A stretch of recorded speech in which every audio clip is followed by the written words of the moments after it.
first meeting this year with Michigan State. Is it all the same Michigan State stuff as every year, rebounding, transition defense, things like that, or is this team Yeah, I mean, they're obviously, they have very good guards that can break you down. They can score in bunches. I think, obviously, with Tyson Walker's ability to put up big numbers, which he did in the one game against us last year, but also Hogard. We had a tough time in the Big Ten tournament a couple years ago, keeping him in front of us. And staying with those guys, Akins' percentages are great. I mean, he didn't have a good game last game, but normally when guys have great percentages and struggle in the game, they normally shoot pretty well the next game. So, like, those three guys, put you in a bind just because it's three guys that can get into the paint and do different things, but they all can be very, very effective. And then Malik Hall's really played well.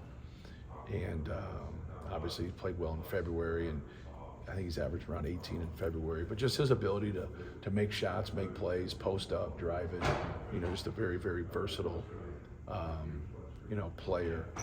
So I think that's, from us, from a defensive standpoint, like, I think that's where it starts with. It doesn't mean they don't have other guys that can hurt you, because they do. But I think first and foremost, we're going to have to do a good job of being with those guys and making it hard on them. They've always got one-on-one on the post, and I can't speak for them, but they got a lot of moving parts of the five right now. Right. Do you have to just kind of be ready for anything? Yeah, Like that's how we are anyways. No matter who we play, we'll see a different look at times from people, because Zach is so unique. So yeah, that's, we're ready for them to play one-on-one. We're ready for them to double with their big. We're ready for them to cover down ball side, like, whatever, delayed doubles, like, whatever it is. We've seen a lot of things. It doesn't mean that any of those things can't be effective, because they can. And you've seen us where we've had success against everything that I mentioned. You see where some of that gives us trouble at times. So you just got to make good decisions and understand what they're doing and how they're going about it. You mentioned all year kind of doing the things to get back to the situation you were in a year ago. Right now, you have a chance to go at least clinch a share of the Big Ten. So right. These guys, I mean, you want them to buy in, but it seems like you're at the situation now where it's like, okay, everything's in front of us that we thought we played well. Yeah, proud of our guys. It's hard for where we sat last year when we lost at the end of the year to say, hey, we got to fight like hell in battle to get ourselves in this position. Again, to hopefully, have a chance to win a Big Ten championship and do well in the Big Ten tournament, and then obviously, most importantly, do well in the NCAA tournament. But our guys have done a really good job, and just trying to, keep our focus and keep playing with the purpose, and just doing a lot of little things. You had a long time off since the last game. What kind of extra things do you do when you've got that extra time? Is it just off time? Give them more time off. So we took off Monday and Wednesday. I don't like to go 3 days in a row without practicing, so we practiced Tuesday, and then obviously practiced yesterday and practiced today more than anything. But we don't go. We'll get to about an hour and 15 minutes of actual basketball stuff, and that's about it. Just a little different late in the year to have a game, even though it seems to happen every year, where the first time you're playing somebody is in March or late February, something like that. So obviously playing Michigan State now, they're not new to us in terms of a staff or seniors and juniors on your team, but just the fact that now you're not talking about playing somebody for that second time where you're a little bit familiar, just like they are. Kind of feels like, you look at Ohio State's roster, and you mentioned when you look at the players individually, right, really good team, just have been good together. Michigan State feels like, when you look at the individual talent, right, man, that's a roster that's pretty scary. Yeah, no question about that. Like, I think, we talked about it with Ohio State, and just trying to get that consistency of everybody, playing well together or playing well enough, to put themselves in a position to win. Obviously, Ohio State's been able to do that. In Ohio State's last two wins, they did it, without Jamison Battle at Michigan State, and they did it without Bruce Thornton last night against Nebraska, two teams that slotted in to go into the NCAA tournament. So it just kind of shows you, if you're doing things well and doing things collectively, you can win some games. And Michigan State's, guard play is something that, Hogard's a guy that's had big games in the NCAA tournament, had 25 points in the NCAA tournament game. So his ability to break you down, his ability to make plays and set up his teammates to go along with Akins and Tyson Walker's ability to score, and then Malik Hall's played so well. And so, like, when you think about those four guys and four, main pieces, they have a lot of bodies to throw at you at that center slot. They bring in Cohen Carr, who is as athletic as anybody in the country. And no, I haven't even mentioned Holloman. Holloman's had a great year. He's really improved with more opportunity from his freshman to sophomore year. He makes, he makes good decision. He's a good shooter. His percentages from three, and it's timely. Yeah, it's a hard thing to do to come off the bench and not get as many shots or many opportunities as everybody else and still shoot a really good percentage. But Holloman's really played well this year. With most of the season in the books now, obviously Trey playing next to Zach, have you gotten out of that what you intended to and worked that in the summer? Yeah, but I'm also at the luxury of being able to play other people there too.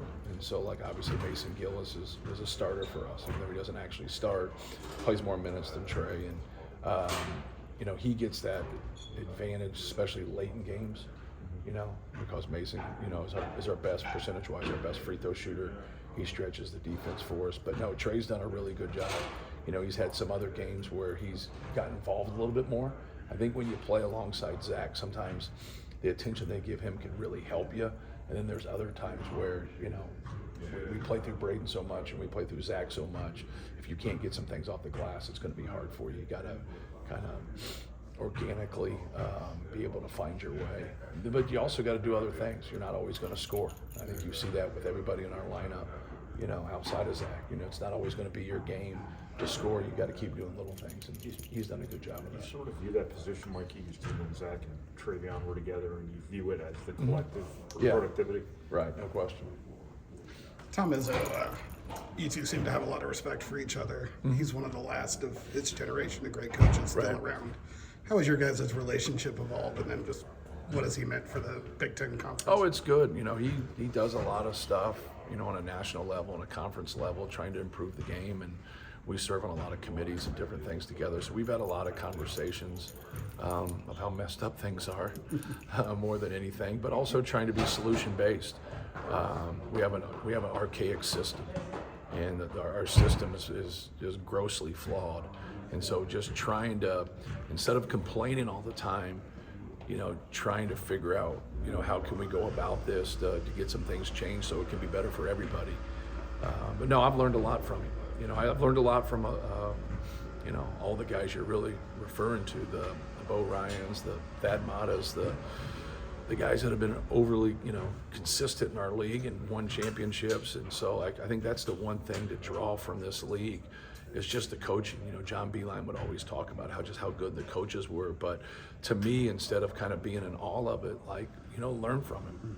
Learn from other teams, learn from other coaches, see what works, see what doesn't work, see what fits, and things of that nature. So there's a lot of things that I've taken, from him, really from just watching film. It's not something I pick up the phone and, you don't ask your people you compete against for basketball advice, really. But just watching film and seeing how they make adjustments and how they do things. It's been 10 years since they've won here. For whatever reason, it seems Really? like 2014. Okay. Do you have recollection then of you guys picking up your level against them, or for whatever reason, or is there a reason? Do you think? 2012. I know we weren't very good in 2014. I know that. 2013 and 2014, we didn't go to the tournament, right? Is that right? Robbie Hummel's a senior in 12. Okay. Those were the CBI year, I think. What's that? The CBI year that we don't talk about. There you go. I was the only one that wanted to do it. That's what I wanted to see who wanted to still play basketball.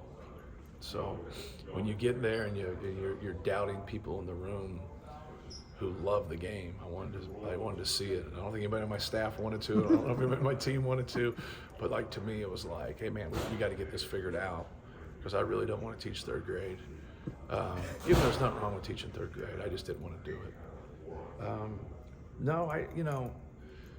They obviously had a really good run against us before that. I think you saw that with Ohio State too.